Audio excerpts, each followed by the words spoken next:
Join me as we make tasty, delicious, yummy, eggless cookie dough.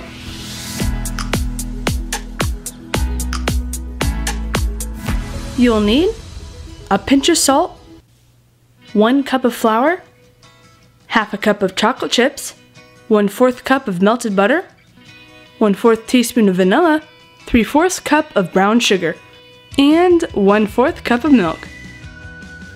In a mixing bowl, add your brown sugar, butter,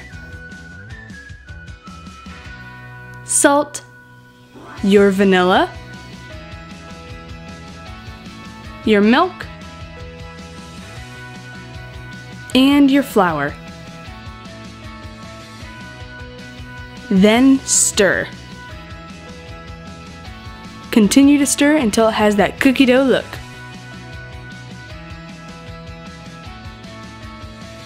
Lastly, add your chocolate chips. And stir until they're mixed through. That's all you need to do. Now you have delicious cookie dough. I hope you guys try out this delicious cookie dough and subscribe to my channel. Do not bake the cookie dough, but it is definitely for sitting down, munching on it, and watching a movie. I hope you guys caught that creative bug. Bye!